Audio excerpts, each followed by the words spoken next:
Okay, so this is a term inverted duty structure and ये भी prelims में पूछा जा सकता है कि what is inverted duty structure, और उससे रिलेटेड एक दो ऑप्शंस दे दिए जाएंगे जिसमें कि हमें पिक करना होगा।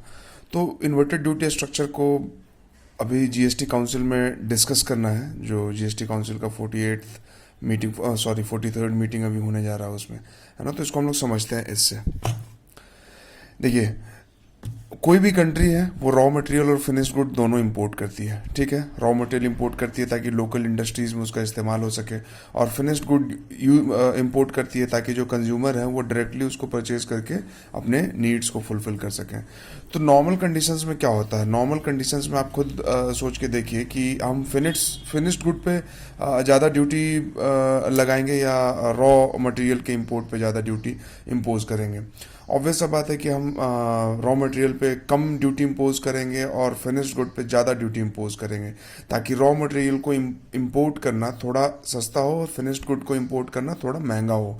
इससे क्या होगा, इससे ये होगा कि लोकल इंडस्ट्रीज जो है वो ज़्यादा उनका बेस डेवलप होगा, है ना। लोकली किसी भी चीज़ को मैन्युफैक्चर करने के लिए एक तरह से ये इंसेंटिव है कि आप रॉ मटेरियल लेके आइए और यहीं पे उसको प्रोड्यूस कीजिए, उससे फिनिश्ड गुड, और फिर उसको बेचिए। लेकिन इसके उलट क्या कंडीशन हो सकता है, इसके उलट ये हो सकता है कि रॉ मटेरियल के इंपोर्ट पे ज़्यादा ड्यूटी लगे और फिनिश्ड गुड के इंपोर्ट पे कम ड्यूटी लगे, ठीक है।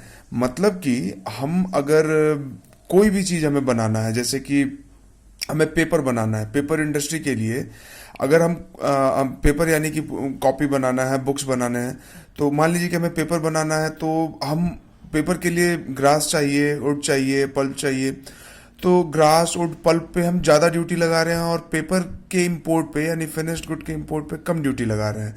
तो रादर देन कि हम रॉ मटेरियल को इंपोर्ट करें, हम फिनिश्ड गुड को इंपोर्ट करेंगे, डायरेक्टली पेपर को इंपोर्ट कर लेंगे, है ना, क्योंकि वो हमारे लिए चीप ऑप्शन है, सस्ता है। लेकिन इसका नुकसान क्या होगा, इसका नुकसान ये होगा कि हमारे यहाँ पेपर इंडस्ट्री डेवलप नहीं हो पाएगी, और जो पेपर इंडस्ट्री ऑलरेडी है वो धीरे धीरे उसको बहुत ज़्यादा नुकसान होगा और बंद पड़ सकती है, क्योंकि उसका कंपटीशन चीप फिनिश्ड गुड से है, ठीक है। तो इसका मतलब ये हुआ कि इन्वर्टेड ड्यूटी स्ट्रक्चर जिसकी कि हम लोग बात कर रहे हैं वो कंडीशन है जिसमें कि फिनिश्ड गुड पे ड्यूटी कम लगता है और रॉ मटेरियल पे ड्यूटी ज़्यादा लगता है। This is the condition, duty on the finished good is less than duty on the raw material, ठीक है। तो no incentive to produce locally, so no industrial base will be develop in our country. तो आत्मनिर्भर भारत का फिर क्या होगा, self reliant India का। इसका एक फेमस एग्जाम्पल है जो हर जगह आपको मिल जाएगा, रबर एंड टायर का। रबर पे 20% ड्यूटी है, टायर पे 10% ड्यूटी है। अब आप ही बताइए कि रबर को इंपोर्ट करें और यहाँ पे टायर बनाएं, या फिर फाइनली टायर को ही हम लोग इंपोर्ट कर ले डायरेक्टली बिना कोई झंझट के। तो that is inverted duty structure, ये डायरेक्टली पूछा जा सकता है।